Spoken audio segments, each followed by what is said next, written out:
Here we are with what I anticipate being the last, or I hope the last section of the HLI kilt. We'll just sum up what we've done before I put the lining in. We've relocated, it turns out this chap's an officer, not a sergeant. We've relocated the center feature of the apron to match the dress regulations.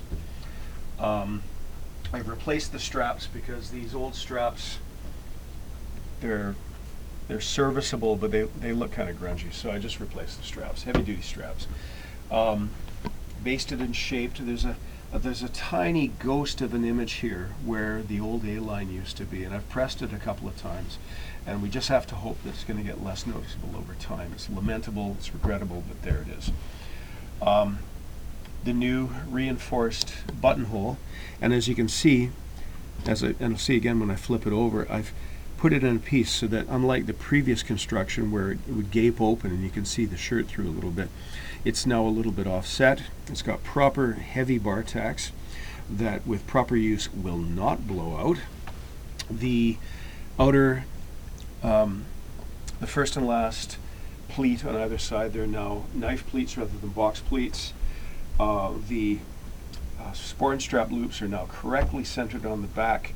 I don't consider these things strictly necessary, but people like them, so okay, right?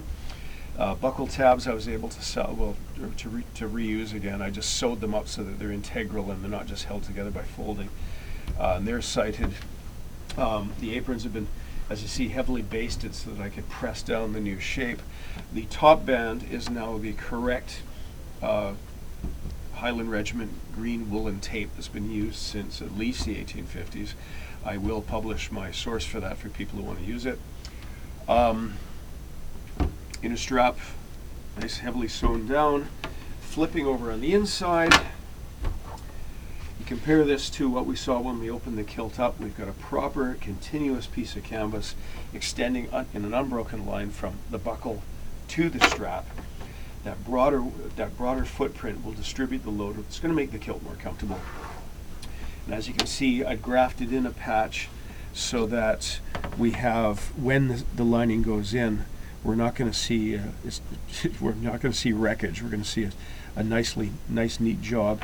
The two pieces of canvas are laced together. This is as strong a seam as anybody makes, stronger than anyone frankly makes in the trade these days, and should last years of heavy wear. I've signed my work, as we can see up here. Ian Glass Diente me, December 2019, although it should be Ian Glass Kiered me, gray-haired John fixed me, not made me. But I'm content with this because I've done so much work on this. This isn't that previous person's work anymore, it's my work.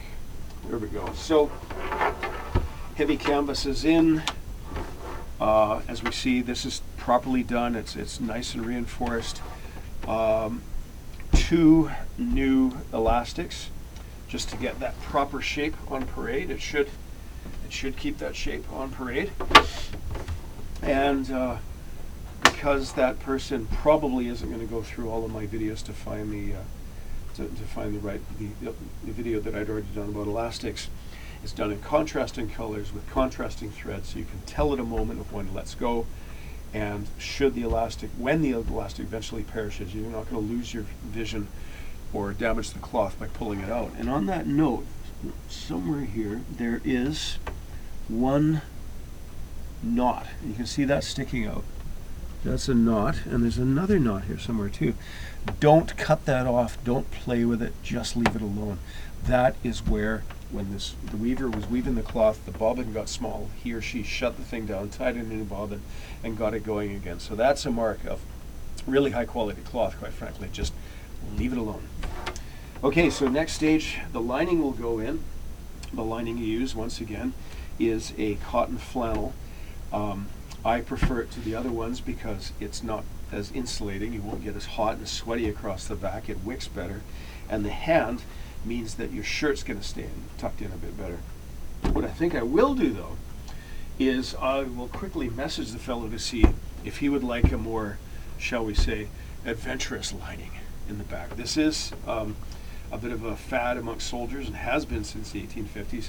So yeah, maybe I'll Maybe I'll send him a message and ask him if this is what he'd like installed before I box the kilt up. So lining will go in. Finally, my label will go on down here, and then we'll get it on its way.